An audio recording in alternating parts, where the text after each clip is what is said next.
là. Ouais.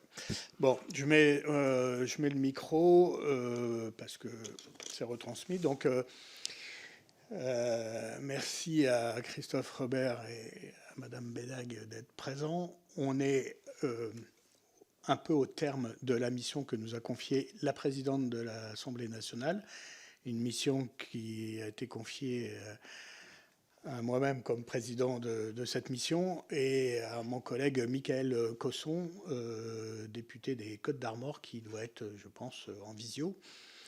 Et puis ouverte, bien sûr, à l'ensemble des parlementaires. Et j'en profite pour saluer la présence de Julien Bayou, et puis peut-être d'autres parlementaires en visio, mais je les vois pas. Mais je les salue s'ils sont là. Bon.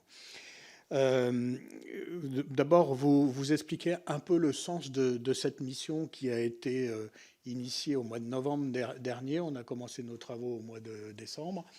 C'est pas une mission d'une commission, c'est pas la mission d'un groupe, c'est vraiment une mission de l'Assemblée nationale. Donc elle a un statut qui se veut, de ce point de vue, un statut un peu particulier. Et en novembre, quand nous avons décidé de cette mission, il y avait trois ambitions du gouvernement. Une loi sur les copros et l'habitat insalubre, elle est en cours. On l'a déjà examinée en première lecture. Une loi sur les meublés touristiques et Airbnb, pareil, bon, elle est en navette parlementaire. Et le président de la République, puis le ministre Vergrit, avait annoncé une loi d'orientation sur le logement, qui était une loi à la fois d'orientation sur la politique du logement dans notre pays et avec un volet décentralisation important, mais enfin, ça se voulait être une loi d'orientation.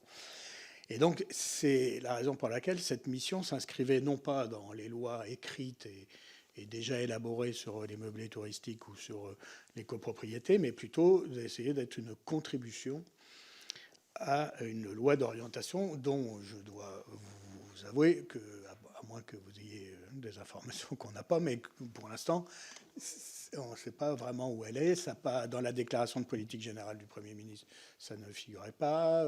Dans les premiers pas du nouveau ministre du Logement, pour l'instant, mais on ne l'a pas encore auditionné, on ne l'a pas...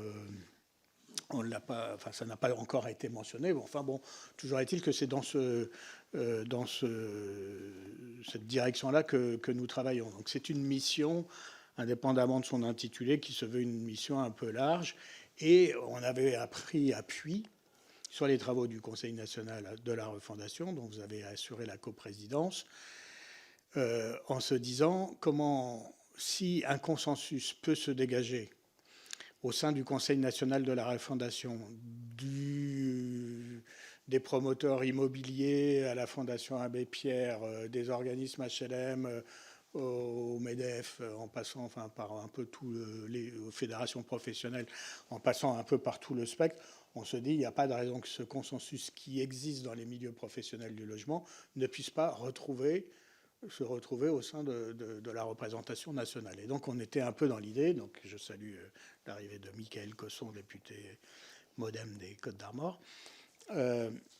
Et donc on était un peu dans l'idée, essayons d'avoir des propositions consensuelles de la représentation nationale pour alimenter une loi de programmation, une loi d'orientation. Bon. Alors, voilà un peu le but. Et donc il nous semblait, on a fait beaucoup d'auditions, des universitaires, des spécialistes, des fédérations des promoteurs, les fédérations du bâtiment, l'USH, Action Logement, enfin, la Fondation Abbé Pierre, les organisations de consommateurs, enfin bon bref, on a fait beaucoup d'auditions et on est en train de conclure là, de terminer, on conclut par le meilleur. C'est les co-présidents du Conseil national de la refondation. Voilà un peu le propos introductif. Donc moi, ce que je vous propose, c'est qu'on vous laisse un peu nous présenter les grandes arêtes et les grandes conclusions du CNR. Et puis on fera peut-être un jeu de questions-réponses. Tu veux rajouter un truc, Mickaël ? Oui, l'idée c'est que je sois le plus succinct pour justement qu'on puisse démarrer cette phase d'échange et surtout de pouvoir être force de proposition. Effectivement, on a une mission qui a débuté il y a déjà quelques mois avec une multitude d'auditions qui ont pu avoir lieu, avec, on va dire, l'ensemble des partenaires qui sillonnent autour du logement. Et la volonté, c'était pas peut-être d'avoir un énième rapport, mais d'avoir en quelque sorte une boîte d'outils qui peut être pas forcément les mêmes outils dont on a besoin selon les territoires où on peut se trouver, pas les mêmes outils selon quelque part l'offre à laquelle on doit répondre. Quand je dis ça, je pense au parcours résidentiel pour toutes les bourses et tous les âges. Et effectivement, d'un territoire à l'autre, ben, ça peut avoir des incidences où on peut avoir peut-être du relogement de seniors en priorité, l'accueil de nouveaux actifs également, ou bien tout simplement le logement étudiant, où aujourd'hui c'est devenu aussi un parcours du combattant. Et finalement, le constat il est le même un peu partout, c'est que à chaque étape de sa vie, et peu importe quelque part la situation dans laquelle on est, on rencontre des difficultés pour se loger, ou en tous les cas trouver le logement qui va être adapté à ses besoins du moment. Et la volonté, c'est de pouvoir avoir cet état et surtout d'être force de proposition avec cette mallette qui pourrait être justement mise alors de quelle manière, quelle orientation, comment on la met en œuvre. La volonté, c'est surtout qu'on puisse répondre à une question qui est déjà soulevée depuis de nombreuses décennies. Et la Fondation L'Abbé Pierre en est la parfaite illustration. Et comment on fait pour que, eh bien, cette fois-ci, en 2024, on soit sur une réponse au cas par cas, selon les typologies des logements, selon les typologies des situations qu'on peut retrouver différentes d'une région à l'autre. Voilà un petit peu la philosophie de nos travaux.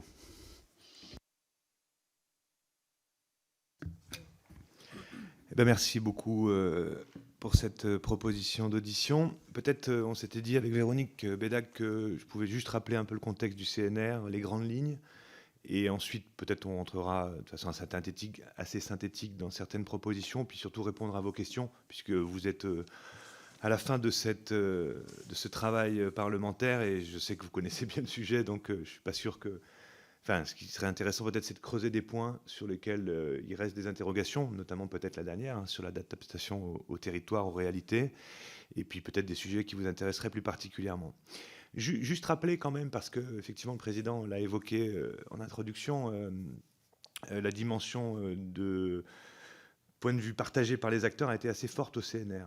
Et donc, je ne sais pas si ça doit nous guider sur le fait que l'exécutif ou les décisions publiques pourraient aller dans le sens de ces constats partagés par l'ensemble des acteurs, mais en tout cas, c'est un des premiers résultats du CNR. C'est-à-dire que, n'oublions pas qu'avant le CNR Logement, au CNR national, la première rencontre avec le président de la République avait proposé 4 thèmes, bien vieillir, bref, un ensemble de sujets, et qu'après le premier tour de table du MEDEF, en passant par les syndicats, les présidents d'associations de collectivités, bien sûr la Fondation Abbé Pierre, et beaucoup des 20-25 acteurs hors gouvernement autour de la table avaient dit mais il manque un énorme sujet, c'est le logement, du fait de son impact sur toutes les dimensions que recouvre, au-delà de la question technique et financière du logement, le logement au quotidien pour nos territoires et pour nos concitoyens.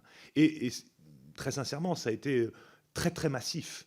Le MEDEF commençant en disant mais nous, la mobilité dans l'emploi, mais nous, le développement des territoires, là où on crée de nouvelles activités, ça ne suit pas côté logement, ça freine. Nous, pointant les difficultés sociales que l'on rencontre tous les jours, des étudiants en passant par les personnes qui ont des revenus modestes, les familles monoparentales, ceux qui ont subi des choses difficiles dans leur parcours, faisait que cette question du logement paraissait une évidence face aux difficultés que rencontre notre pays aujourd'hui. D'où, à la fin de la séquence, le président de la République, Emmanuel Macron, disant « on va faire un CNR logement ». Il nous est proposé de le co-animer, conscient des enjeux, on dit oui, et on rassemble donc 3 groupes de travail, avec deux animateurs par groupe de travail, je vous passe tous les détails. Mais que pouvons-nous retenir de cette séquence de 6 mois ? Plus de 200 personnes mobilisées, fins connaisseurs des questions de logement, des parcours, de la technique, des territoires, des situations difficiles, qui œuvrent collectivement pour dépasser leurs identités, leur propre champ d'intervention, économique ou social ou autre, pour dire oui, il faut, c'est quand même le président de la République qui pose cette question, qui nous invite à y réfléchir, puis la Première ministre et le ministre du Logement qui est fortement impliqué, évidemment. Et donc tout le monde dit, allez, il faut qu'on dépasse ce que nous sommes, de là où nous parlons, pour réfléchir ensemble comment on peut booster la situation, comment on peut faire évoluer la situation du logement dans notre pays. Dans un contexte que vous connaissez par cœur, mais je le rappelle rapidement, baisse tragique de la construction globale, baisse tragique du nombre de logements sociaux. On atteint des records à des échelles de décennies.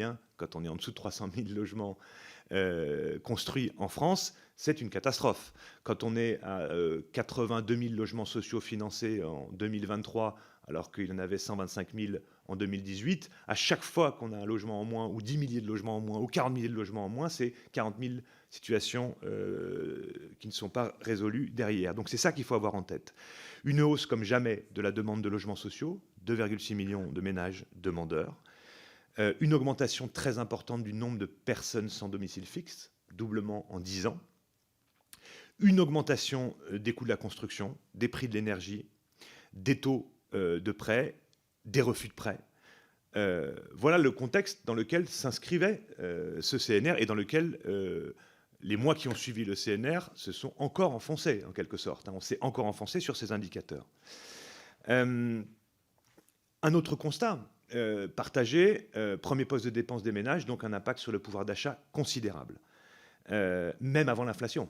Donc il faut mesurer aussi ces impacts-là, impact sur la santé, la scolarisation, impact écologique. Et donc, ça faisait partie d'un des chantiers des 3 groupes de travail que je pointais. Je l'ai dit sur la mobilité dans l'emploi et plus globalement les freins au plein emploi.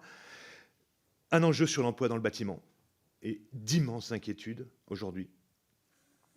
Et puis un enjeu sur le développement des territoires, je le disais rapidement. Sur les grandes orientations générales, au-delà des chantiers techniques qui renvoient à votre questionnaire à bien des égards, donc on pourra y revenir dans le détail, les acteurs se sont accordés, alors il y a eu 300 propositions formulées, mais il y a plutôt une vingtaine de chantiers qui sont sortis de ce CNR, parce que l'effort a été fait de se dire où est-ce que ça se joue prioritairement. Parmi les éléments un peu transversaux, une demande très forte des acteurs d'une pluriannualité des engagements et des moyens. En gros, une loi de programmation budgétaire, allez, type plan de cohésion sociale, s'il fallait prendre des exemples récents, pour donner de la visibilité aux acteurs, les mettre en dynamique, structurer les filières, fondamentales. C'est-à-dire que là, pour le coup, c'est pour tout le monde. Si on ne sait pas où on va, et on ne sait pas où on va aujourd'hui, on va dans le mur.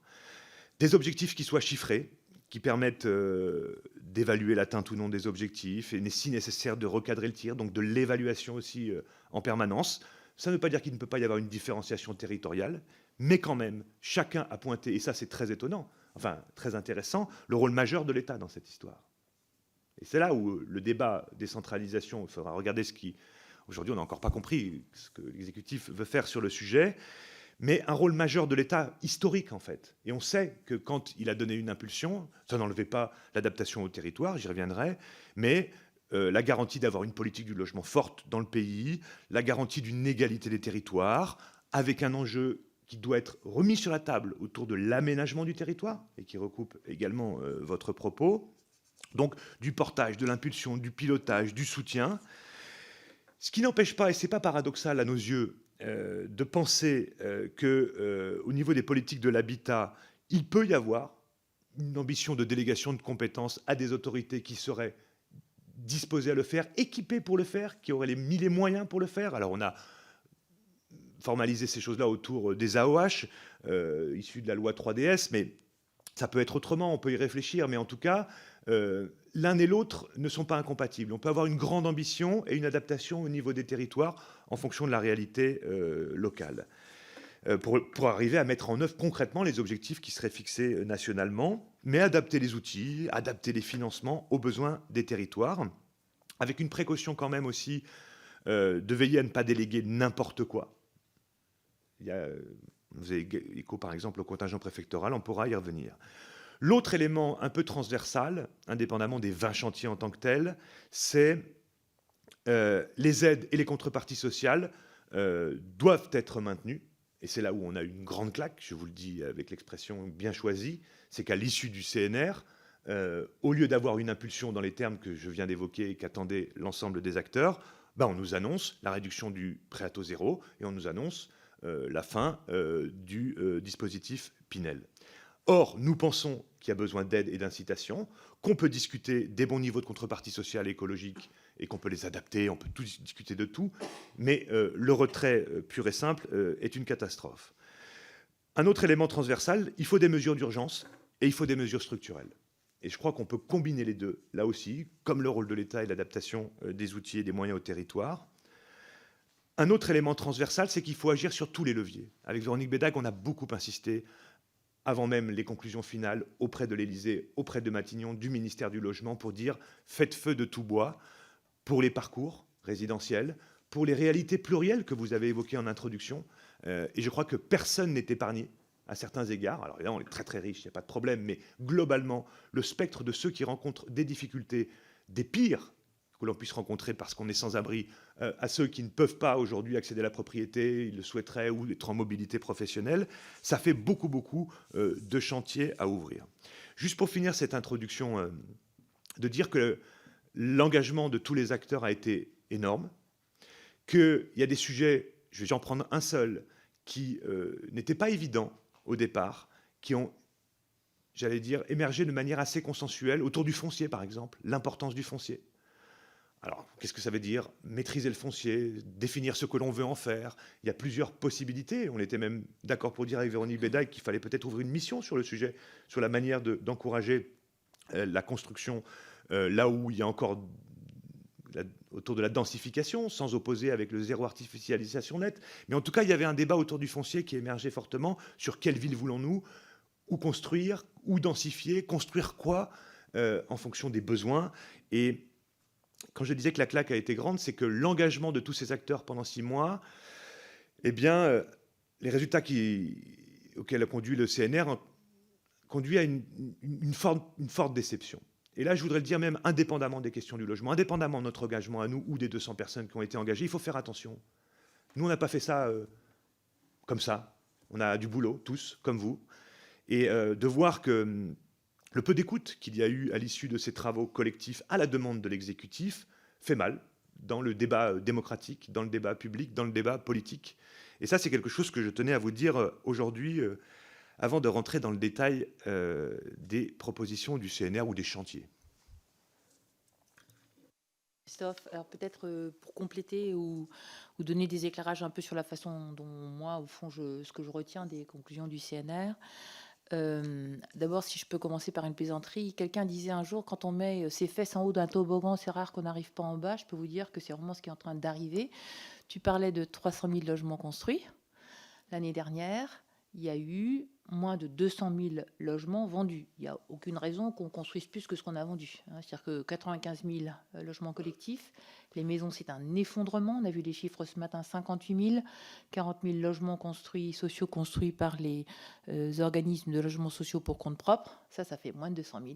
Donc, en rythme de croisière, on aura chaque année 200 000 logements construits, Christophe. Voilà. Et la situation ne s'améliore pas en début d'année. D'accord ? Il n'y a pas plus de ventes.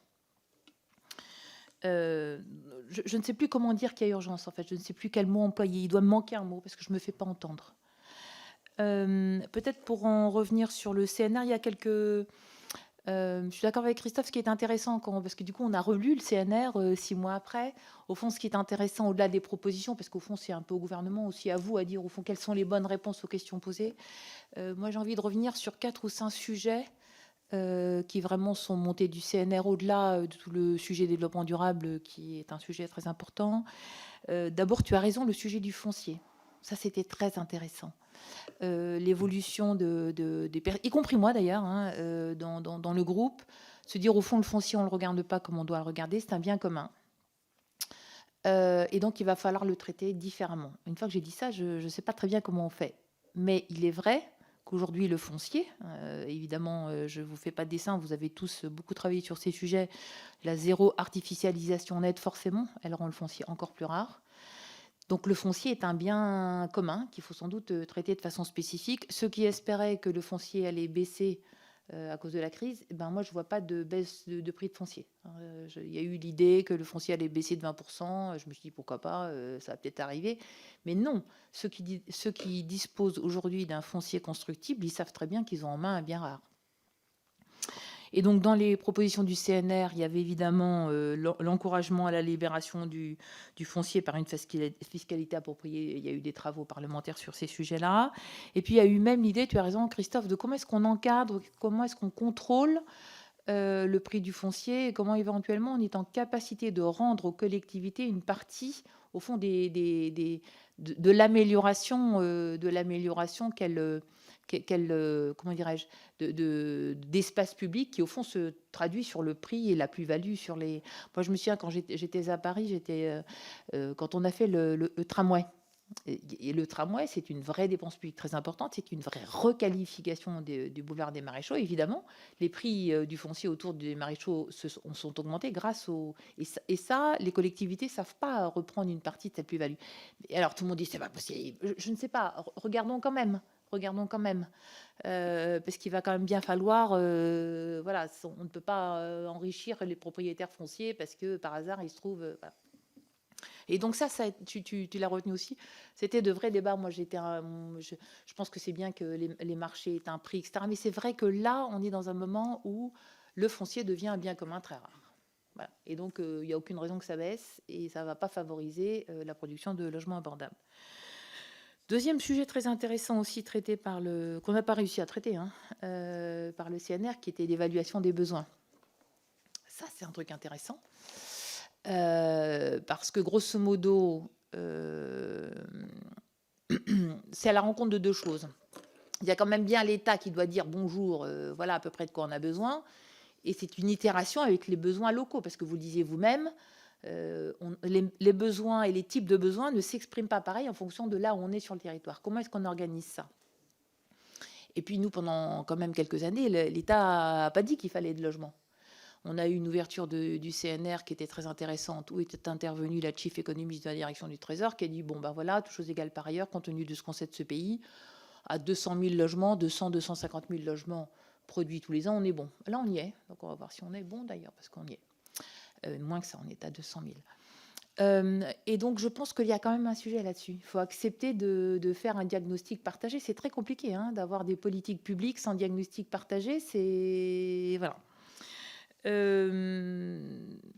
Et qui prend tout en compte, c'est-à-dire la production de logements neufs, la réhabilitation, le logement insalubre. Et puis aussi, il faut que les gens puissent habiter près de leur travail quand même. Enfin, je veux bien que tout soit pareil partout. Enfin, il faut que les gens, ils veulent juste habiter pas trop loin de l'endroit où ils travaillent. Donc ça, c'est quand même une donnée qu'il faut regarder. Et les travaux du MEDEF, justement, montraient qu'année après année, les gens, en moyenne, habitaient plus loin de leur lieu de travail. Troisième grande... parce qu'il y a un sujet démocratique, au fond, autour de la densité. La non-artificialisation nette, le fait qu'on veut que les gens se déplacent en voiture et donc qu'ils vivent dans des endroits où il y a des transports en commun, conduit à réfléchir sur la densité. Donc il y avait des travaux que je trouve très intéressants sur il faut rendre le PLU accessible aux gens. C'est compliqué un PLU quand même quand vous le regardez. Est-ce qu'on peut le dessiner? Est-ce qu'on peut faire du 3D? C'est pas anecdotique, démocratiquement, je pense.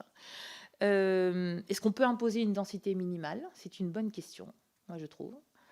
Comment est-ce qu'on travaille la réversibilité? Donc il y a eu beaucoup de débats, il y a des propositions dans le CNR sur tous ces sujets. Il y a eu un grand débat sur ce sujet tabou que nous ne devrions jamais évoquer, évidemment, qui est la fiscalité. Sous deux aspects, est-ce que les maires ont les moyens de financer les équipements qui vont avec les logements? Donc un sujet quand même fiscalité locale, parce que là quand même le système est d'une perversité folle. Parce que grosso modo, pour financer les logements, il faut que vous taxiez les propriétaires plus, puisque ça passe par la taxe foncière. Donc là, on est rentré dans un système vicieux complètement fou. Donc comment est-ce qu'on aide les maires bâtisseurs? Moi, je pense qu'il faudrait une refondation de la fiscalité locale, mais enfin, on peut y aller plus doucement en disant qu'il faut donner des bonus aux maires bâtisseurs. Mais le problème des maires bâtisseurs, c'est qu'ils financent une partie de l'équipement, mais après, il faut financer en fonctionnement les personnels que vous mettez dans les équipements. Et puis, dès le mois de... Donc, on était au mois de mars-avril, Christophe, il y avait un grand débat sur... il n'y avait pas un débat sur le principe. Il faut aider les Français à investir dans le logement. Vous voyez bien aujourd'hui cet effondrement du marché de la location. Et au fond, ce qui s'est le plus effondré depuis 2 ans, c'est bien l'investissement des Français dans le logement. Il n'y a aucun investisseur institutionnel privé présent sur le marché du logement. Ils étaient là il y a 2 ans, ils ne sont plus là du tout. Les écarts de rendement sont bien trop loin. Et pour les privés, c'est pareil. La somme de la hausse des taux d'intérêt et de la fiscalité, je vous rappelle que l'investissement en logement, c'est le seul investissement qui subisse d'abord l'IR, ensuite une taxe locale. Les dividendes ne subissent pas de taxe locale la dernière fois que j'ai regardé. Et l'IFI. Alors là, il y a 3 lames. Honnêtement, si vous retrouvez de la rentabilité au bout des 3 lames plus les taux d'intérêt, il y a des marchés qui le supportent encore, mais enfin, ils sont quand même pas très nombreux. Et donc, il y a eu un débat au sein du CNR sur comment est-ce qu'on aide, au fond, donc le statut du bailleur privé, comment elle conçoit, etc. Donc, il y avait vraiment cette prise de conscience, il y a déjà 9 mois, de ce besoin de nourrir de nouveau le marché de l'investissement privé. Et puis il y avait des débats très intéressants sur la gouvernance, parce que c'était le moment où l'État avait dit on va faire plus de décentralisation. Et il y avait vraiment la conviction que l'État devait être présent, il doit déterminer la politique du logement. Alors je me souviens, l'État se focalise sur la définition et le respect des objectifs. Pour l'instant, il n'y a pas d'objectif. Il n'y a pas d'objectif fixé par l'État. Hein. Donc, l'État assure la péréquation entre les territoires. Ça, c'est son rôle historique. Et l'équilibre de l'attractivité. Moi, je pense qu'il y a quand même un sujet. Et puis, il appuie le déploiement des paradigmes d'intervention, comme par exemple le logement d'abord. Donc, comment dirais-je, une vraie politique nationale qui doit être déterminée et qui forcément itère tout le temps avec les territoires à cause de ce qu'on dit. Enfin, les habitudes de logement, les besoins, les populations, c'est tellement différent et de plus en plus d'ailleurs. Hein. Je pense que je suis arrivée chez Nexity il y a 7 ans. J'entends cette différenciation des territoires encore plus fortement aujourd'hui qu'il y a 7 ans. C'est très intéressant. Et puis, il y avait une grande... Alors, moi, je ne suis pas très bonne là-dessus parce que je ne comprends pas très bien comment ça marche, mais en tout cas, parmi les élus autour de la table, il y avait un vrai appel à la généralisation des autorités organisatrices de l'habitat qui avait l'air de convaincre. Là, je dépasse un peu mes compétences personnelles, je vous le dis. Mais je me souviens qu'il y avait quand même ce vrai débat de se dire ce serait bien qu'il y ait ces autorités organisatrices du logement au niveau des collectivités qui pourraient vraiment définir au fond ces politiques du logement au niveau local. Voilà un petit peu en résumé ce que... Alors en résumé, il y a beaucoup d'autres propositions, Christophe a raison, mais c'est peut-être les choses que quand 6 mois après, sur le sujet de la relance, au fond de la construction de logements, ce que peut-être j'avais envie de souligner aujourd'hui. Merci beaucoup. Alors, bon, bien sûr, nous, on s'est approprié les conclusions du CNR. Moi, j'ai à ce stade peut-être deux précisions. Moi, je suis, bon, ça fait partie des sujets qu'on a évoqués dans nos auditions. Il y a quand même dans les incontournables que vous avez classés, il y a la question de quantifier la demande ou les besoins. Et là c'est étonnant parce que bon, ça fait quelques années que j'évolue dans le milieu et il y a quelques années, il y avait un consensus entre les représentants de l'État, les promoteurs, les bailleurs sociaux.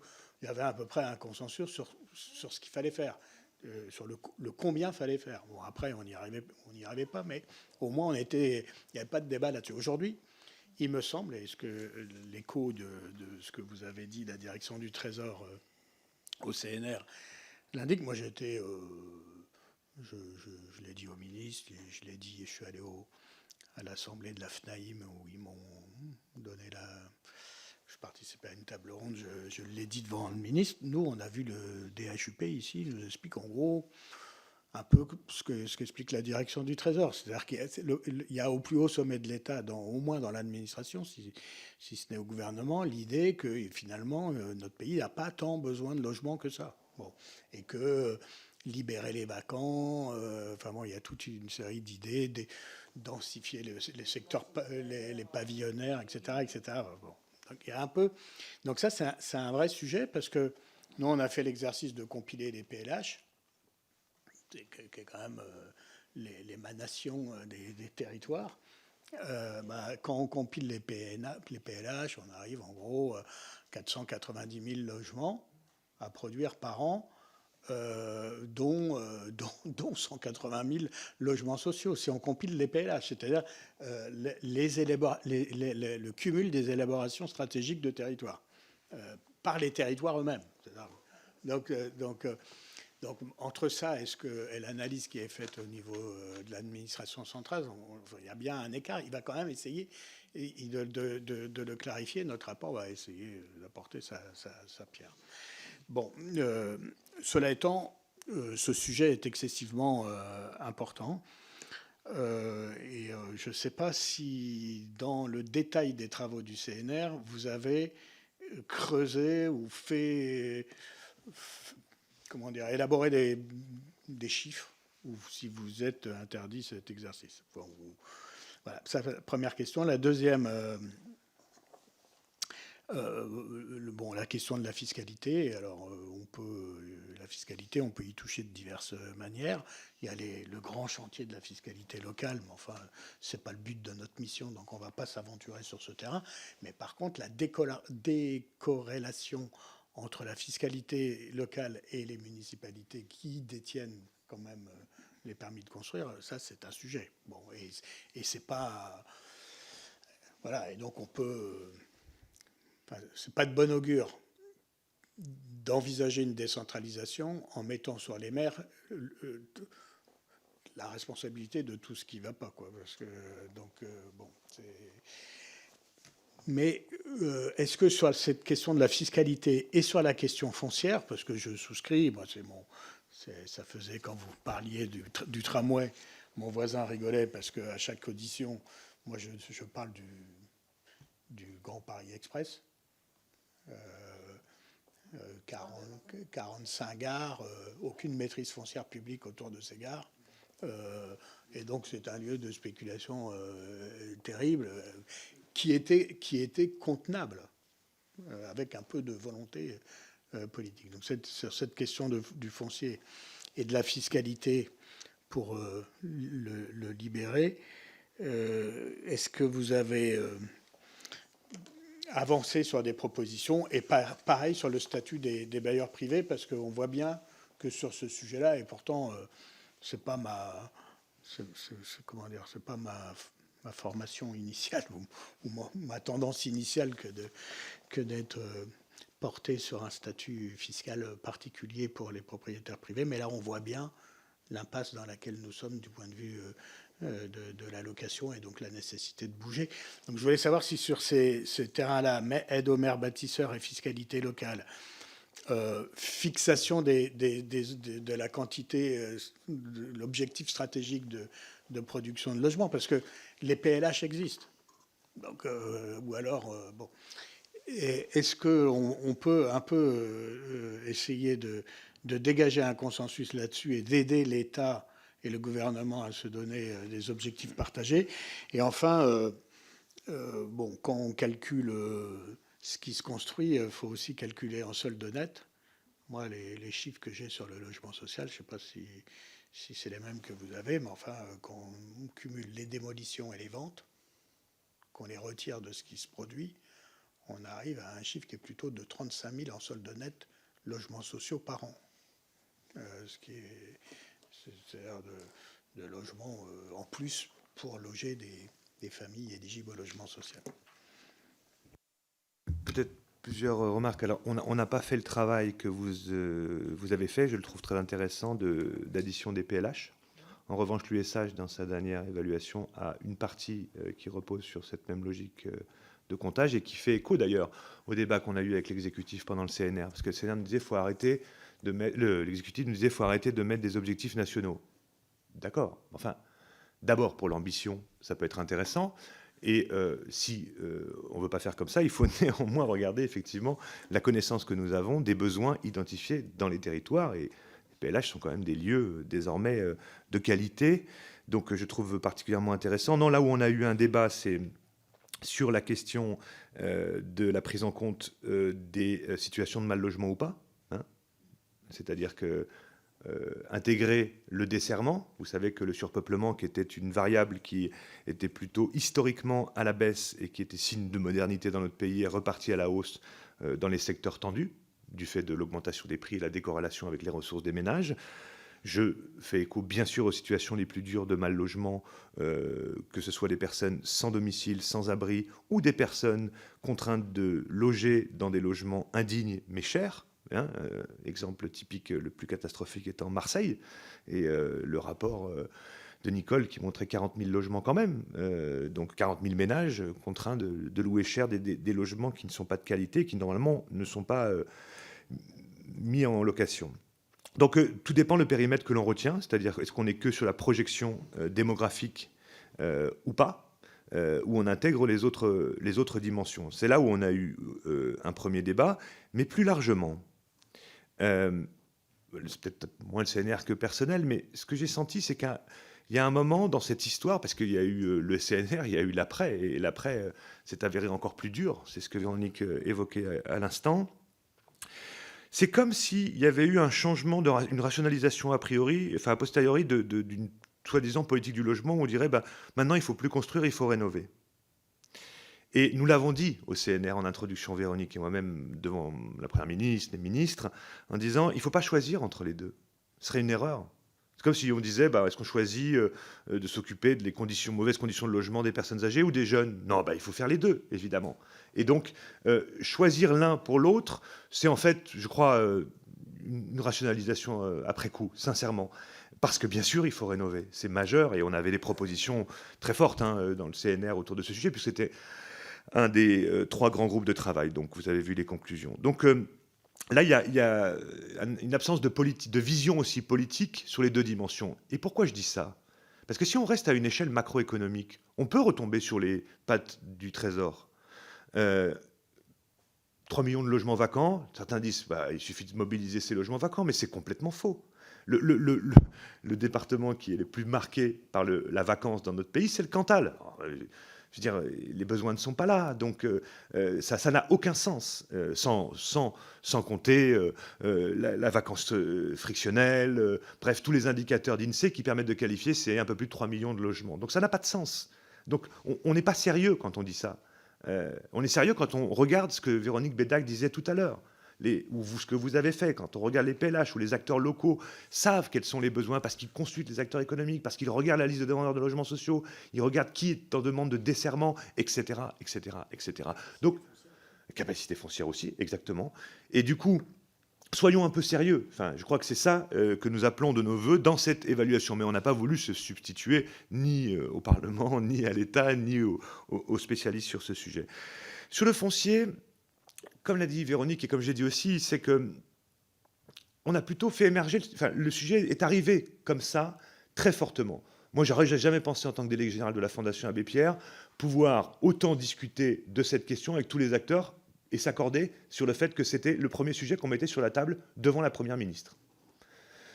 Y compris, comme vient de le dire la directrice générale de Nexity, sur ces questions de plus-value, sur ces questions de à qui profite, sur la question du partage qui rejoint l'aménagement du territoire. Vous voyez ce que je veux dire? Il ne s'agit pas d'être confiscatoire dans une histoire comme celle-ci. La notion de bien commun, il y a des pays où le foncier n'appartient pas à celui qui a fait bâtir sa maison dessus, parce qu'on sait que dans 100 ans, il va peut-être servir à un autre usage. Alors, il y a plusieurs choses que nous avons avancées, mais en demandant aussi éventuellement qu'il y ait une mission, je le répète, pour affiner les modalités de densification possibles. Je prends un exemple. Il y a des travaux qui montrent que dans la construction dans les villes, on est dans 70-75% en dessous de ce que permet le PLU en termes de densification. C'est dommage. Il y a des pays où on doit être au taquet. C'est une réflexion. À partir du moment où on veut bien ouvrir cette réflexion, il y a là, par exemple, un levier. Nous avons proposé aussi une fiscalité qui puisse être dissuasive, ou plutôt incitative, à la libération du foncier non bâti, ce qui n'est pas le cas aujourd'hui. C'est l'inverse. Plus vous le gardez longtemps, plus c'est avantageux pour le propriétaire de ce foncier non bâti. On a aussi beaucoup mis en avant le BRS, le BRS dans l'idée qui croisait plusieurs sujets qu'on n'a pas complètement évoqués ici, c'est-à-dire la construction, la maîtrise du foncier quand même, via la dissociation du foncier et du bâti, donc une partie de la maîtrise de la collectivité. Et puis peut-être même dans l'espoir de reprendre des logements qui eux-mêmes ne seraient pas, par exemple, un DPE adéquat pour pouvoir les racheter, les retaper, bref. Alors, c'est pas ça qui remplira notre première préoccupation à nous, c'est-à-dire d'agir sur tous les leviers, de produire plus de logements qui correspondent aux besoins de nos concitoyens, etc., etc. Et donc des incitations, un soutien des maires bâtisseurs jusqu'aux investisseurs institutionnels, parce qu'il le faudra, on sait. Après, il faut trouver les bons équilibres, mais on le sait qu'il le faudra. Donc, moi, il me semble quand même qu'il y aurait une mission à faire. Ça peut être parlementaire, sur le sujet, avec des comparaisons internationales. Alors, on n'a pas tous le même droit, évidemment, mais ça mérite, puisque la porte a été ouverte par des acteurs qui n'étaient pas forcément habitués à travailler sur ce registre. Voilà ce que ça me soulève, vos 3 questions. Sur la fiscalité du logement, j'ai envie de dire, le problème de la fiscalité sur le logement, c'est que pour relancer, au fond, la création de logements, on donne l'impression de demander une fiscalité particulière. Mais le problème, c'est que la fiscalité sur le logement, elle est déjà particulière. Si on imaginait un prélèvement forfaitaire unique sur les revenus fonciers, par exemple, mais qui prendrait tout en compte, à l'intérieur, vous auriez à la fois l'impôt sur le revenu, la taxe foncière, l'IFI, on aurait quelque chose de parfaitement comparable. Mais sauf que ça ne ferait pas la somme de ce qu'on a dit, c'est-à-dire que ça supposerait des pertes de recettes pour l'État ou pour les collectivités territoriales. Je vous la fais courte. Donc le problème du logement, c'est qu'il est déjà dans une taxation particulière et qui est quand même qui tape très fortement sur le rendement. La taxe foncière aujourd'hui, on n'est pas loin d'un mois de loyer quand même. C'est pas négligeable quand on regarde le rendement. Et la taxe foncière, impôt local qui n'existe sur aucun. Enfin, la dernière fois que j'ai regardé, il n'y a pas de taxe foncière sur le revenu des obligations, il n'y a pas de taxe foncière sur les dividendes. Or, les investisseurs y comparent. Voilà. Donc oui, une fiscalité particulière. Nous, on appelle de nos voeux sur le logement une fiscalité normale comme tout le monde. Pourquoi est-ce qu'on fait du Pinel? Pourquoi est-ce qu'on fait du bailleur social? Parce qu'il faut bien travailler ces sujets-là.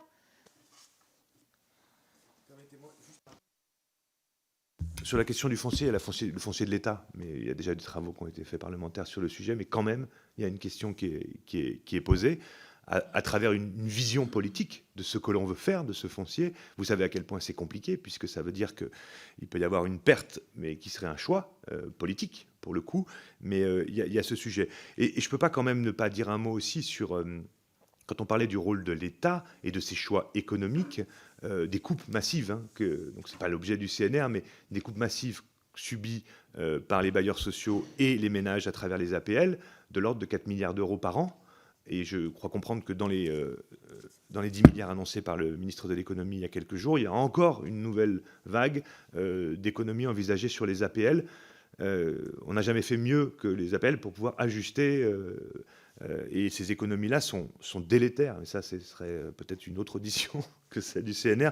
Mais ça nous inquiète profondément dans les choix économiques qui sont faits sur la question du logement.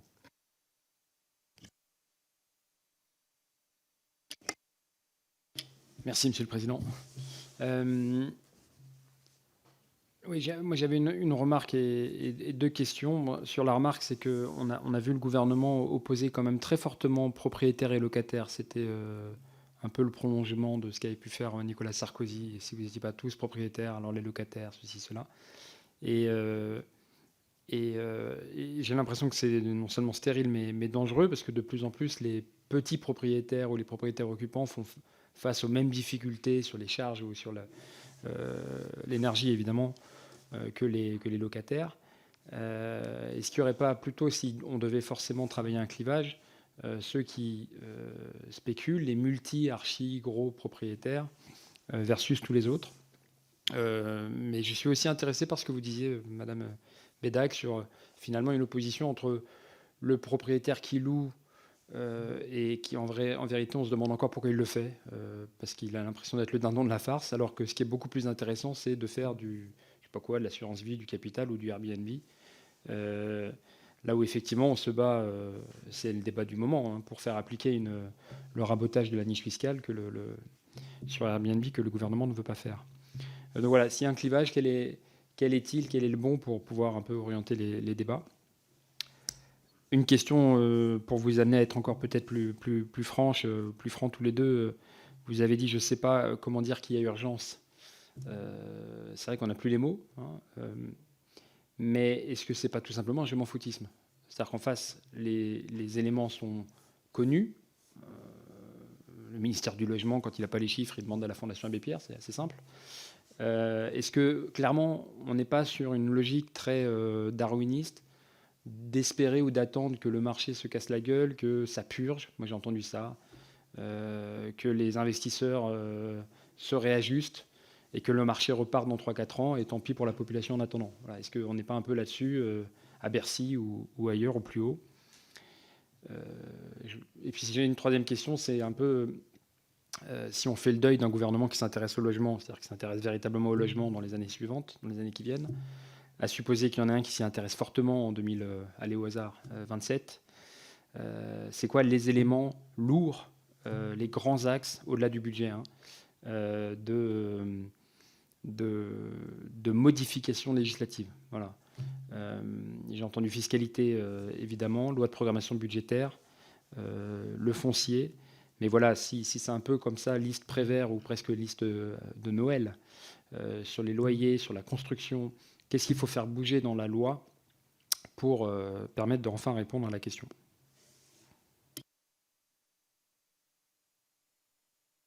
On va sans doute faire une réponse à deux voix, hein, mais oui, je partage le risque que certains pensent que ce qui serait utile de faire, c'est de laisser le marché s'effondrer. Mais Véronique l'a déjà évoqué à travers le prix du foncier, qui ne diminuera pas, hein, dans une ville comme Paris. L'attractivité est telle que... Et dans d'autres lieux. Donc c'est une erreur de lecture politique, économique. Et puis je voudrais à un moment aussi mettre en face les souffrances. Parce que à force de faire des erreurs ou de ne pas mener une politique qui soit à la hauteur des enjeux sociaux, économiques et territoriaux d'une des grandes politiques nécessaires dans un pays, on produit des dégâts forts. Enfin, je veux dire, les souffrances, bien sûr, du côté des mal logés, mais on l'a dit tout à l'heure, beaucoup plus largement. Et je crains que, au fond, ce que nous disons régulièrement, en rappelant que le logement, c'est pas qu'une question technique, c'est compliqué, le logement, mais que finalement, il y a des apprentis sorciers qui viennent affaiblir notre capacité d'intervention dans un domaine majeur de la vie de nos concitoyens et de nos territoires, et que la pente soit difficile à remonter. Je vais prendre un exemple qui ne concerne pas directement les mal logés, mais plutôt l'économie. Quand on met en place un appareil de production pour essayer de le calibrer autour de 450 000 logements, 500 000 logements, il y a certaines années, pas si longtemps, on était à 473. Hein. Je voudrais juste dire qu'on savait faire. Et je ne crois pas que ces logements n'aient pas servi. Quand on met en place cet appareil de production, il met du temps à se constituer. C'est pour ça que je parlais de visibilité tout à l'heure, pour tous les acteurs, pour tous les territoires, sur qui compter pour se développer, pour avoir de l'ambition collective.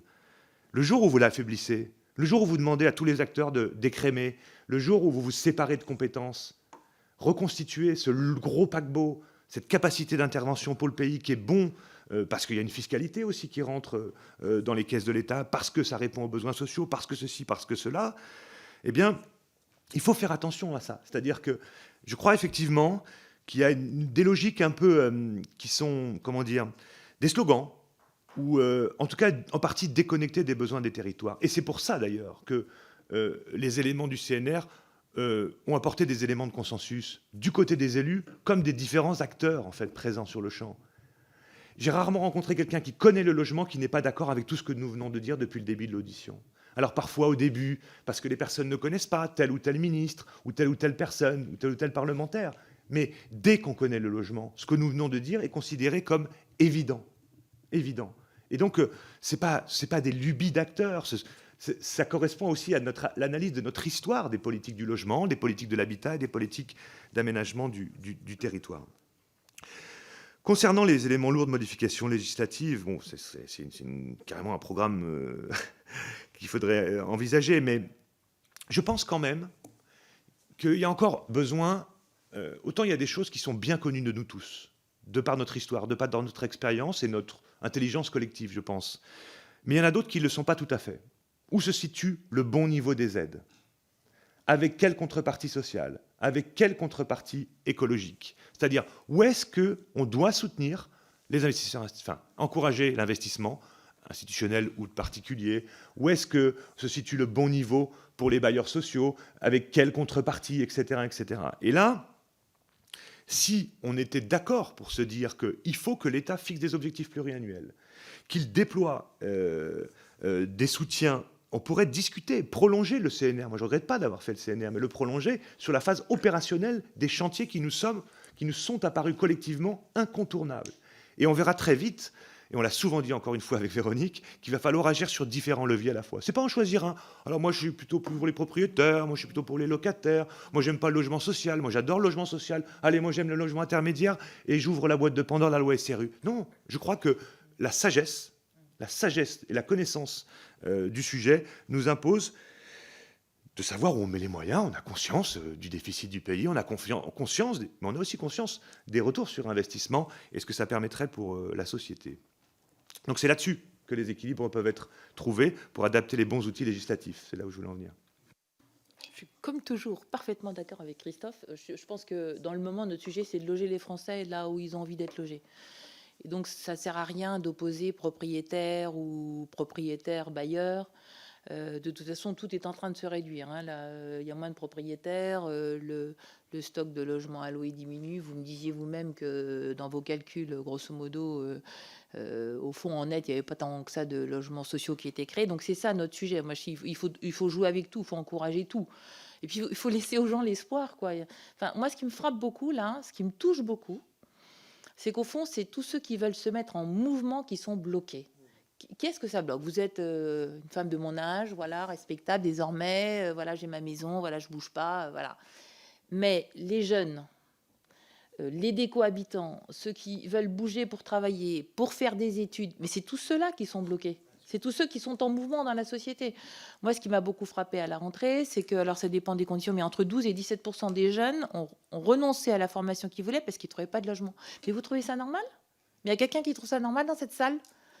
Enfin, je pense qu'on est en train de nourrir quelque chose qui me paraît terrible. Donc il faut jouer sur tout. Nous, on l'a toujours dit avec Christophe, il vaut mieux toucher, c'est comme un grand système, il vaut mieux toucher un peu à tout, toucher les robinets, etc., et faire que ça recircule. Donc ça, c'est ma première réponse. Deuxième réponse, vous avez raison. Moi, je pense qu'il y a eu l'espoir que tout ça allait provoquer une baisse des prix généralisée, qui faisait que tout allait se réduire. Le problème, c'est qu'une baisse des prix dans un marché où il n'y a pas assez de logements, bah, ça n'existe pas. D'ailleurs, je ne sais pas si vous avez vu, d'abord, les baisses de prix l'année dernière, ça a été quand même très léger. Ça s'est beaucoup produit dans des villes où il y a eu de grosses augmentations. Et puis là, au mois de janvier, c'est fini. Mais c'est normal, enfin, comment vous dire, les gens ne trouvent plus à se loger. Donc, voilà. Donc, oui, le problème, c'est qu'il n'y a pas assez de logements. Sur les lois, moi, j'ai envie de dire, d'une certaine façon, évidemment, une loi d'orientation, ce serait utile. Mais vraiment, vous avez raison, le diagnostic... Mais mettons-nous d'accord. Enfin, il faut qu'on soit tous... Là vraiment, j'ai l'impression d'être dans un bateau, quelquefois, je tourne, en fait. Je tourne. Parce que, grosso modo, tant qu'il n'y a pas d'accord de ceux qui nous gouvernent sur l'idée qu'il y a un besoin de logement, parce que, honnêtement, s'il y a besoin de 200 000 logements, on est bon. Là, on va être à 193 000, là. Donc, on est bon. On est arrivé là où on devait arriver. Et puis, c'est tout. Après, on arrête. Mais j'ai pas l'impression que les Français réussissent à se loger à ce rythme-là. Hein. Et puis, ces logements-là, ils vont arriver à la rentrée 2026-27. Hein. On va avoir du plaisir à ce moment-là. Donc, vraiment, le diagnostic, ça, et je connaissais pas ces chiffres. Je les aurais imaginés plus bas sur les PLH. Donc ça, c'est quand même très intéressant. Et puis vraiment que tout le monde se mette à ramer dans le même sens auprès des maires. Enfin, voilà, le sujet à la fin, c'est les maires. Il faut qu'ils puissent donner des permis, il faut qu'on les aide à créer des équipements. Hein. Moi, sur de grosses opérations, le coût des pubs et de tout ce que je paye que l'entreprise paye pour aider à faire les équipements, c'est énorme aussi. Hein, et c'est normal. Il faut construire des écoles, il faut construire des crèches, il faut agrandir le marché. Enfin, voilà, il y a beaucoup d'équipements publics derrière des logements. Donc moi, je pense que c'est vraiment ça, cette idée qu'on est d'accord sur ce qu'il faut faire et on arrive en soutien des maires pour faire ce qu'il y a à faire.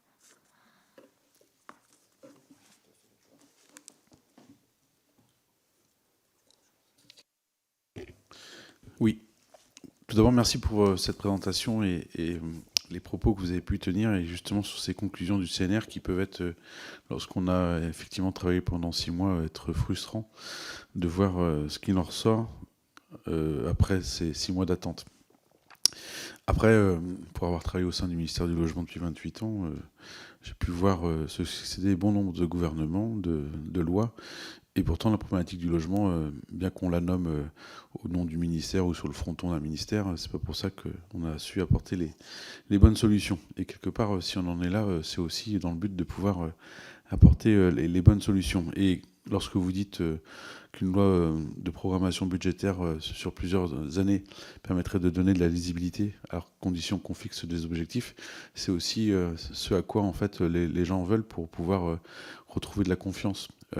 L'idée, c'est pas d'opposer propriétaires et des locataires, c'est de faire en sorte que vous ayez des personnes qui, plutôt que se retrouver propriétaires et faire partie des... Je crois qu'on avait eu des chiffres dernièrement qui nous faisaient part que nous étions sur près de 56% de ménages qui étaient propriétaires de son bien, et parmi ces 56%, nous avions les 2/3 qui n'avaient plus d'emprunt en cours. Ce qui signifiait une mobilisation assez forte, à condition qu'il faut non seulement avoir les conditions pour permettre de ne pas se sentir comme celui qui allait se faire plumer, mais bien redonner confiance avec tout l'accompagnement qui va pour se dire, aujourd'hui, nous sommes en France, nous traversons une crise du logement, qu'est-ce que moi, je peux apporter de mon côté sans que finalement ça me coûte, dans le sens, c'est moi qui vais devoir gérer les conséquences. Donc je pense que ça, c'est quelque chose d'irrémédiable et dans lequel il va nous falloir aller si on veut ne pas se tourner vers celui qui est le plus endetté pour résoudre le problème, à savoir l'État. Donc ça, c'est une première des choses. Ensuite, tous les chiffres qu'on peut avoir, effectivement, aujourd'hui, on a tellement d'institutions qui travaillent sur les chiffres qu'on a une multitude de chiffres et aucun qui nous permettent de pouvoir avoir une idée bien précise de ce qu'il est nécessaire de mettre à l'échelle des différents territoires qui ne rencontrent pas les mêmes problèmes et qui, aujourd'hui, parfois, ont besoin de solutions aussi différentes. Vous parliez d'une grande ambition, je crois qu'aujourd'hui, on est là pour le dire. Et une grande ambition ne veut pas dire, ça ne vient pas se contredire avec une dimension locale. Et je crois qu'aujourd'hui, ça va être ça l'enjeu, c'est de pouvoir se fixer une grande ambition en ayant aussi comme grande ambition de pouvoir se dire que au niveau local, c'est ça qui permettra de pouvoir atteindre les objectifs par justement une multitude de cas de figure qui peuvent être différents d'un endroit à un autre. Vous parliez d'agir sur tous les leviers pour le parcours résidentiel. Je crois qu'aujourd'hui, c'est ça au quoi on est confronté. On a des gens qui sont éloignés de plus en plus de leur lieu de travail. Un étudiant qui va renoncer à ses études parce qu'en fait, le logement, il faut pouvoir le payer. Il faut pouvoir déjà le trouver. Moi, je suis issu de Bretagne et je peux vous dire que lorsque vous êtes étudiant, pour avoir des enfants dans le cas là, qui vont chercher un logement à Rennes, ils vont finir par y renoncer. Parce que la liste d'attente est tellement grande que leur scolarité sera terminée qu'ils n'auront peut-être pas encore eu la rencontre pour pouvoir déposer leur dossier. Donc il faut effectivement avoir cette vision internationale qui fait que pourquoi on a des parfois étudiants français qui vont à l'étranger et trouvent un logement dans la journée dans certains États, et que chez nous, ils le trouvent parfois pas avant leur fin de la scolarité. Donc ça, c'est aussi quelque chose qu'il nous faut trouver. Vous avez parlé de quelque chose qui m'intéresse, parce que j'en parle souvent. Tout le monde se crispe dès lors qu'on emploie le mot ZAN. Et je crois qu'aujourd'hui, c'est peut-être l'occasion de se dire, pour certains territoires qui vont, dès lors que des terrains deviennent constructibles, avoir les aménagements à traiter et pour les rémunérer par le foncier de leurs habitants, alors que celui qui aura vendu le terrain, pour parfois, ne met le pied sur le territoire que dès lors qu'il doit signer chez le notaire.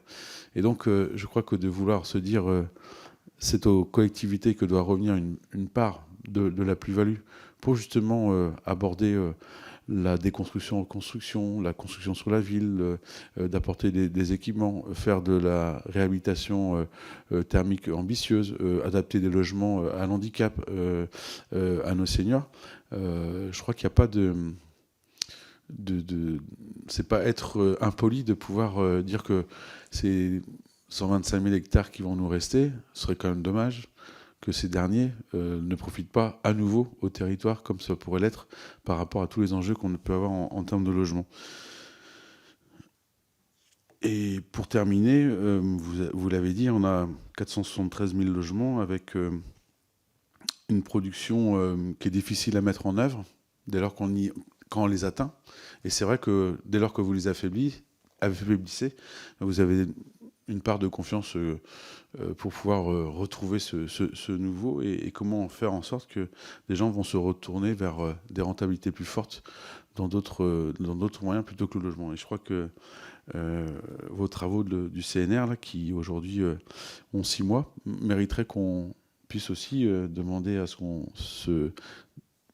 qu'on revienne sur la table et qu'on remette les choses sur la table, parce que, comme vous dites, il y a eu un consensus. Nous, on va bien entendu faire un rapport, et si aujourd'hui on vous entend, c'était quelque part, nous, on va bientôt arriver à nos conclusions. Il ne faudrait pas qu'on connaisse les mêmes frustrations que vous pouvez connaître. Et donc, c'est le bon moyen de pouvoir conclure cette fin, parce que c'est les derniers qu'on doit auditionner, hein. Et profitons-en pour qu'une fois pour toutes, eh bien, on puisse mettre le sujet du logement une priorité, parce que c'est le quotidien de chacun. Si on est mal logé, c'est difficile de se projeter. Et à tout âge, et pour toutes les bourses. Voilà. Eh bien, la question, c'est... aujourd'hui, vous parliez de 4-5 priorités. Et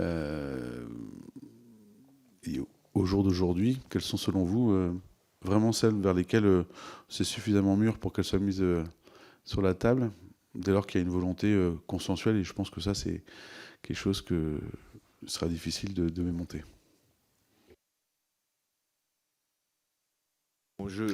Merci. Je crois que on l'a dit, foncier, mais creusé sur les modalités, c'est-à-dire que d'encadrement, de maîtrise, de définition de à quoi on dédie ce foncier, y compris le foncier public.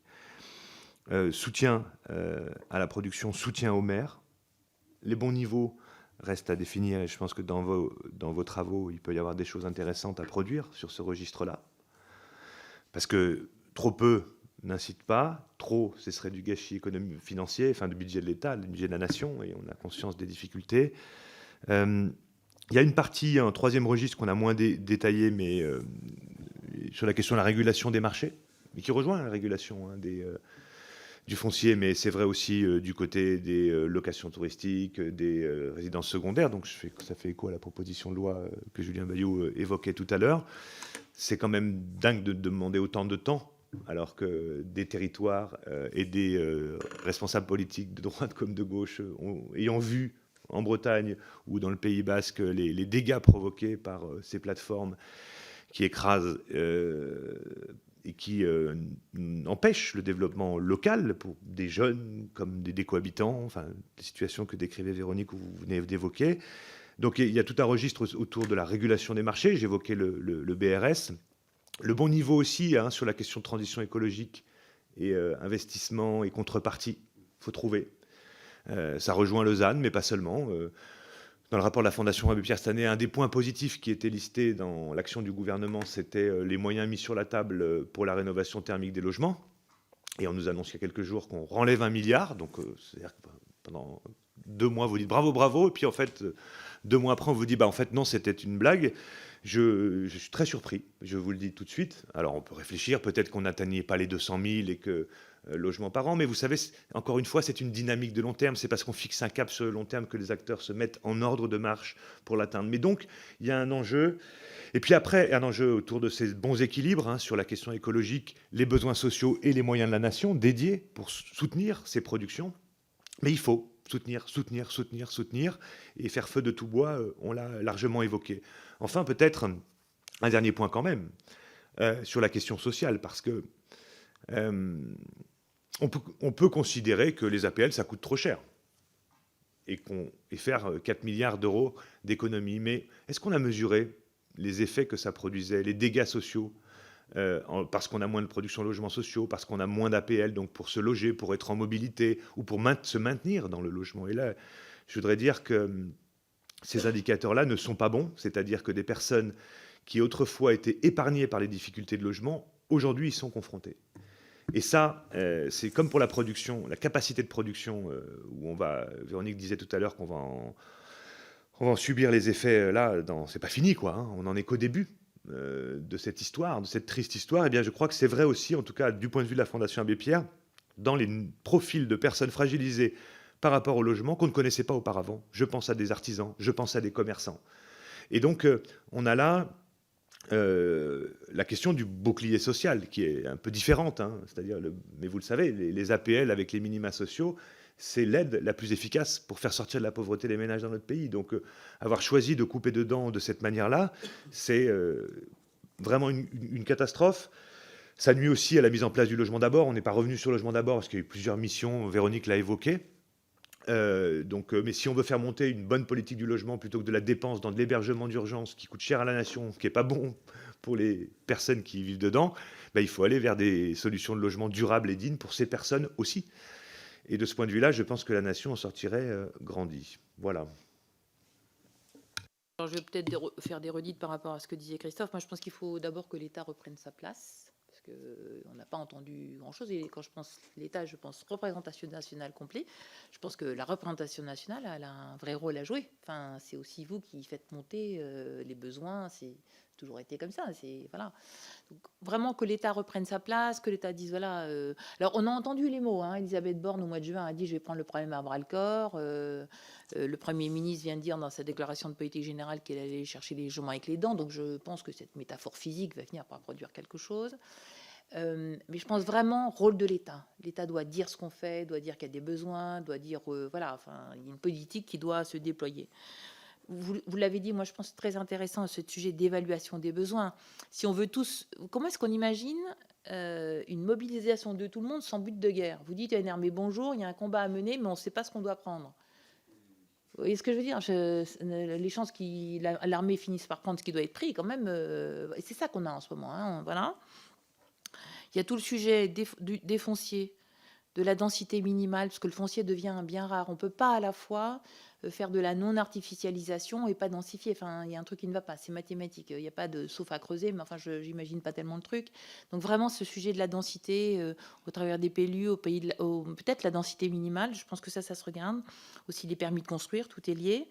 Je suis d'accord avec Christophe, il faut vraiment encourager les accédants et les investisseurs. Alors, les accédants, des choses ont été faites. Hein.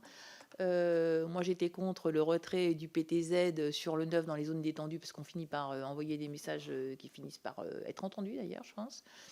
Mais il y a eu quand même un effort fait sur le PTZ, sur les revenus. Les banques, beaucoup de banques aujourd'hui, et nous-mêmes, on va faire une offre sur les primes accidents en venant aider. Donc, je pense qu'il se passe des choses sur les gens qui accèdent. En revanche, sur la location, alors même qu'Elisabeth Borne avait dit il y aura quelque chose dans le PLF 2024, donc en octobre-décembre, on nous a expliqué finalement le sujet était très urgent, mais tellement compliqué qu'on allait y réfléchir, on verra après. Donc ça, c'est quand même une urgence absolue. Enfin, voilà, c'est... Et puis tous les sujets écologiques sur lesquels on n'a pas beaucoup évoqué cet après-midi, mais qui faisait vraiment l'objet d'un livre complet du rapport sur comment s'organiser sur le territoire pour accélérer sur ces sujets-là. Oui, la formation, comment est-ce que... Et compter, j'ai juste une ou deux questions, mais peut-être on va rentrer un tout petit peu dans le détail. C'est peut-être plus d'ailleurs pour Véronique Bédag, enfin Christophe, peu importe, mais il sait tout, ouais. Je sais ça depuis longtemps, mais d'abord je me suis trompé tout à l'heure, comme c'est enregistré, c'est pas 43 gares du Grand Paris Express, c'est 68 gares qui sont réalisées dans le Grand Paris Express. Donc voilà. Non, moi, dans le débat du moment, là, il va y avoir un sujet qui va venir, celui des prêts hypothécaires et des prêts in fine. J'aimerais bien avoir un peu l'éclairage de spécialistes sur le sujet. C'est très controversé. Certains craignent un effet subprime ou pas. Bon, en tout cas, est-ce que c'est une piste qui mérite d'être explorée ou pas? Deuxième question un peu précise. On nous dit du côté du gouvernement, mais il va y avoir un retour des investisseurs institutionnels. Bon, moi, ça fait très longtemps qu'on entend ça. J'ai jamais cru vraiment. Mais voilà, bon, mais je voulais quand même le vérifier parce que ça si c'est pas une réalité, enfin, faut arrêter de nous amuser entre guillemets avec un fantasme qui est celui du retour massif des investisseurs institutionnels en lieu et place de ce qu'était le Pinel. Et puis, un sujet, je ne sais pas si le CNR l'a abordé, mais quand on veut replacer le rôle de l'État et qu'on veut quantifier, essayer d'avoir des objectifs partagés, quelle relation on met entre les besoins de logement et j'ai envie de dire, la réalité du peuple français, du salariat tel qu'il est. C'est-à-dire, moi, je suis toujours étonné, par exemple, sur le logement intermédiaire, pour dire les choses précisément. Moi, j'ai rien contre le logement intermédiaire. Simplement, je sais quel est le salaire médian en France. Et je ne parle pas de ceux qui sont privés d'emploi, je parle de ceux qui travaillent. Bon, on est à 2 000 euros, hein, à peine, le salaire médian.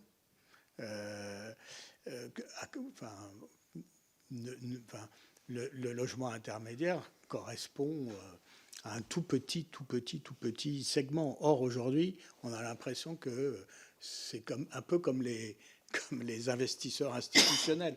On nous brandit le logement intermédiaire ou les investisseurs institutionnels comme la solution idoine à la crise du logement, alors que c'est peut-être une réponse, mais très partielle. Voilà. Mais sur les prêts, sur les investisseurs institutionnels et sur la relation quantité de logements à produire et type de logement au regard de ce qu'est la réalité sociale du peuple français. Alors, sur les prêts hypothécaires, et honnêtement, je n'ai pas d'avis tranché sur cette question. Je me dis que remboursement in fine, de toute façon, il y a un bien à la fin. Voilà. Bon, je ne sais pas si c'est une vraie promesse pour les Français ou pas. Moi, je me dis, comme je suis un esprit simple, finalement, déjà, si les prêts classiques se remettaient à travailler normalement, ce serait déjà pas mal, en fait, en vrai. Non, mais un peu moins. Enfin, ce qui s'est passé ces dernières années, c'est qu'avec toutes les réglementations du Haut Conseil, etc., les banques, elles ont été obligées, ou elles l'ont fait, en tout cas, elles ont demandé plus d'apports. Chez Nexity, on est sur tout le territoire, vous voyez bien que en moyenne, l'année dernière, la demande d'apport qui a été faite par les banques à nos clients, c'est de 40 000 euros. C'est beaucoup, hein.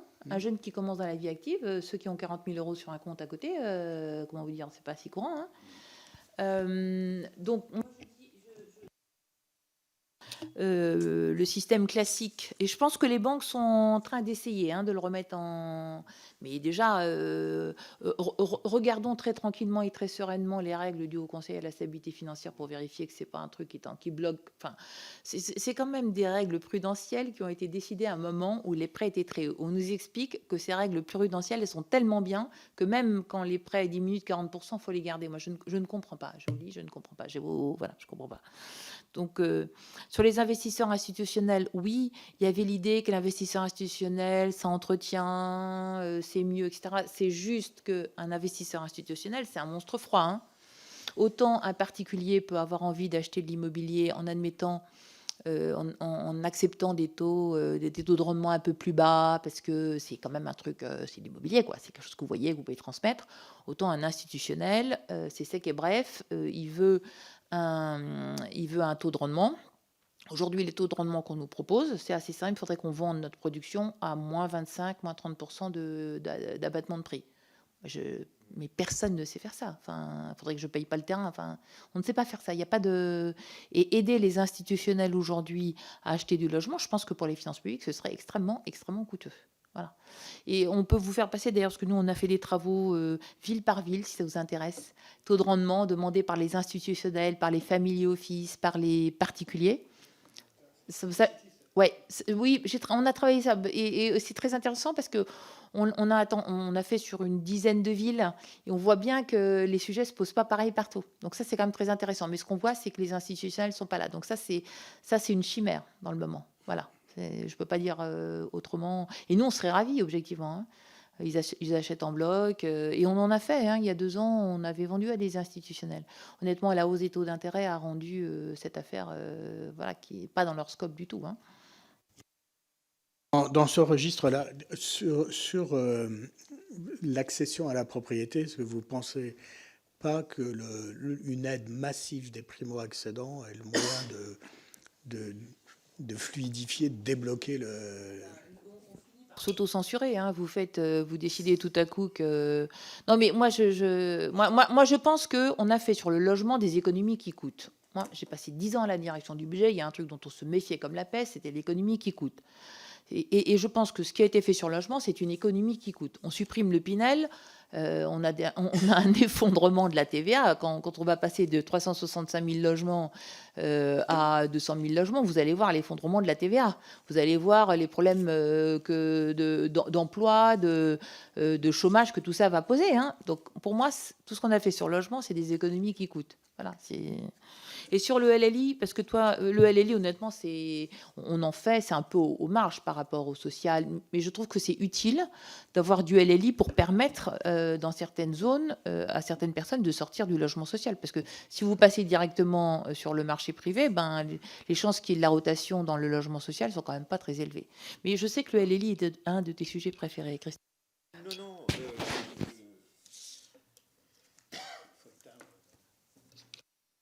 Je t'en prie. Non, moi, il me semble que dans les questions que pose le président, il y a la réflexion sur qu'est-ce qu'on veut faire. Parce que, en réalité, on a besoin de logements intermédiaires dans certains territoires. Il n'y a pas de problème. C'est ce que Véronique Bédac vient de dire. La question, c'est est-ce qu'on pousse et il y a de la concurrence sur le foncier par rapport au logement social, il y a de la concurrence sur l'appareil de production au regard du logement social, il y a de la concurrence éventuellement, si toutefois l'exécutif voulait vraiment toucher à la loi SRU.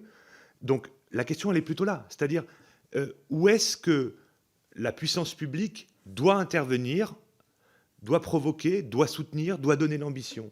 C'est pas là.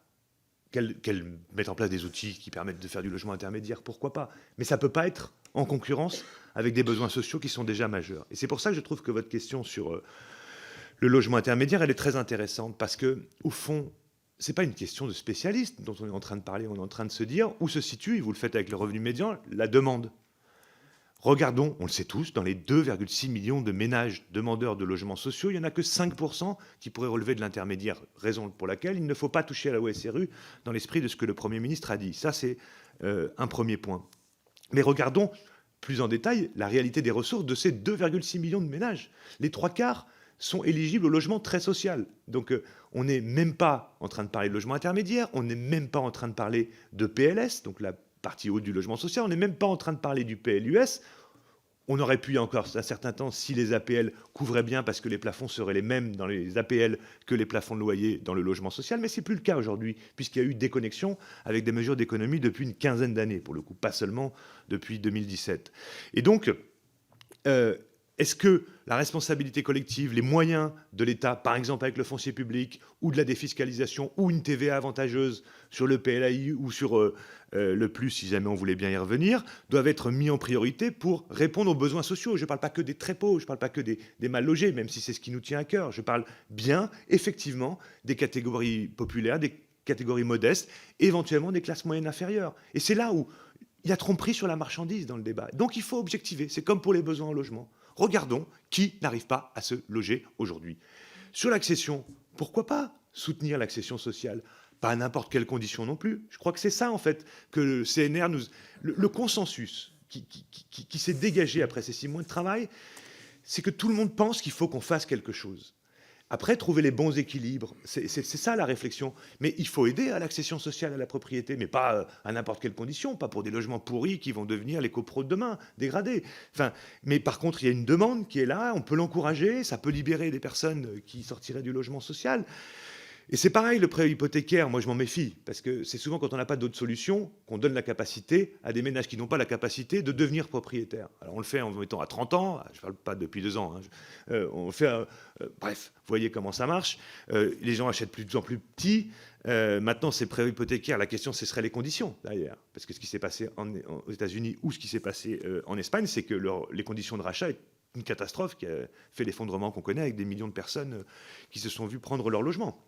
Donc grande vigilance selon qui pilote la démarche, on va dire.